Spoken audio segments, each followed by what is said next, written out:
کہ ایسی ہونی چاہیے کہ جس کے اندر رسول اللہ کو مستثنا کیا گیا ہو کہ ساری امت کی وراثت تو چلے گی قرآن کے اس قانون کے مطابق، لیکن پیغمبر کی وراثت نہیں ہوگی، اس کی نہیں چلے گی۔ تو لہٰذا قرآن کریم کے خلاف ہے یہ چیز کہ رسول اللہ کی وراثت نہیں تھی، اور قرآن نے ان کو یہاں سے خارج نہیں کیا۔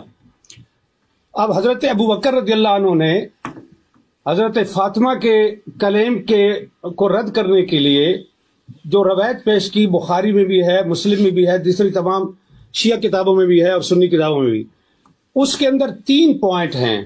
ابھی دونوں علماء نے، دونوں اسکالرز نے وہ حدیث پیش کی ہے، میں اس کی تفصیل میں نہیں جاؤں گا، وقت کم ہے۔ اس کے 3 اجزاء ہیں۔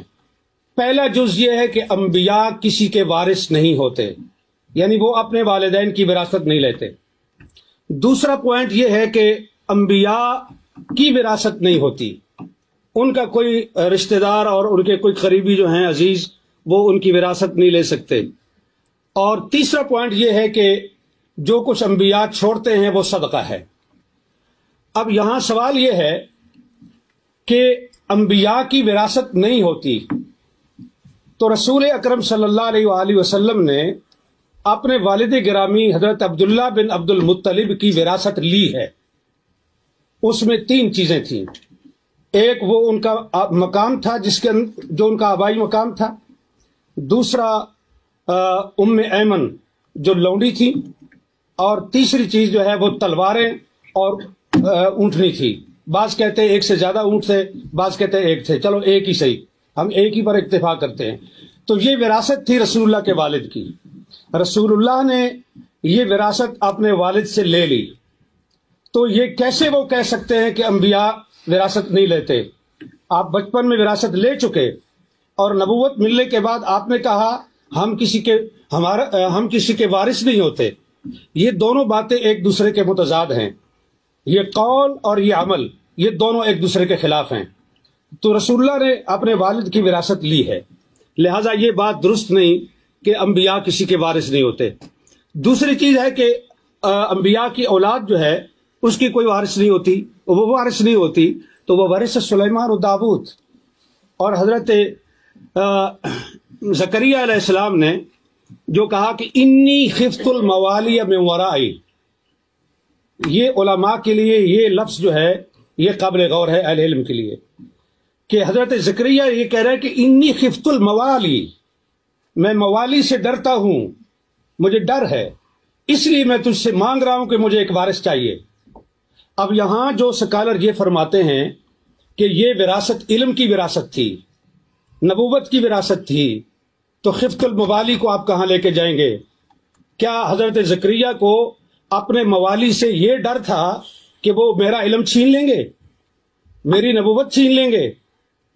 انہیں ڈر اس چیز کا تھا کہ جو میری پراپرٹی ہے اور جو میری جائیداد ہے، میرے بعد میرے موالی اس پہ قابض ہو جائیں گے، اور اسی لیے انہوں نے یرثنی و یرث من آل یعقوب یہ انہوں نے مانگا۔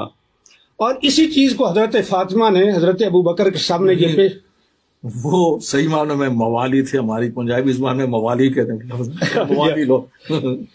مفتی صاحب خلاصہ کر سکے؟ جی بالکل خلاصہ کر۔ پچھلی ساری کتاب تو گزارش یہ ہے کہ یہ ہے قرآن، اور یہ کہہ رہے ہیں ڈاکٹر علی کے وقت نہیں ہے تو میں اس کو مختصر کرتا ہوں، صرف تاریخی لحاظ سے ایک چیز پیش کر کے، کہ حضرت ابو بکر اور حضرت عمر کے دور میں گورنمنٹ کے قبضے میں رہا فدق۔ حضرت عثمان نے سارا مروان کو بخش دیا۔ اگر مسلمانوں کی پراپرٹی تھی تو تیسرے خلیفہ کو یہ حق کس طرح تھا کہ وہ مروان بن الحکم کو سارا دے دے؟ پھر حضرت عثمان کے بعد امیر شام معاویہ بن ابی سفیان کا دور آیا، انہوں نے حضرت عثمان کے بیٹے اور حضرت مروان کو اور اپنے بیٹے کو، ان 3 کے درمیان فدق کو تقسیم کیا جناب معاویہ بن ابی سفیان نے۔ عمر بن عبدالعزیز آئے، انہوں نے اور پھر مروان نے یہ جائیداد وراثت کے طور پر اس کی اولاد کو پہنچی، عبدالعزیز بن مروان کو، اور اس کے ذریعے سے حضرت عمر بن عبدالعزیز تک پہنچی۔ عمر بن عبدالعزیز نے سارا فدق جو ہے وہ اولاد فاطمہ کو واپس کیا، یہ کہہ کر کے کہ یہ ان کا حق ہے، ان کے ساتھ زیادتی ہوئی ہے۔ اب سوال یہ ہے کہ فیصلہ حضرت ابو بکر کا درست تھا، فیصلہ حضرت عثمان کا درست تھا، فیصلہ عمر بن عبدالعزیز کا درست تھا، اور اس کے بعد کی تاریخ انہوں نے بتا دی، یہ مامون الرشید تک پہنچتا ہے، اور مامون کے بعد پھر حکومت کے قبضے میں آیا، اور پھر آج تک بنو فاطمہ کو وہ واپس نہیں مل سکا۔ تو یہاں میرا پوائنٹ یہ ہے کہ یہ جو حدیث پیش کی جاتی ہے یہ قرآن کے خلاف ہے۔ اہل سنت کے محدثین کے اصول کے مطابق قرآن پر پیش کرو، درایت پر پیش کرو، اگر اس لحاظ سے روایت ٹھیک ہے تو قبول کی جائے گی، ورنہ اس کو رد کیا جائے گا۔ بخاری کے اندر روایت آنے کا یہ مطلب نہیں ہے کہ ہم اس کو آنکھیں بند کر کے قبول کر لیں، یہ روایت قرآن کے شریعت خلاف ہے۔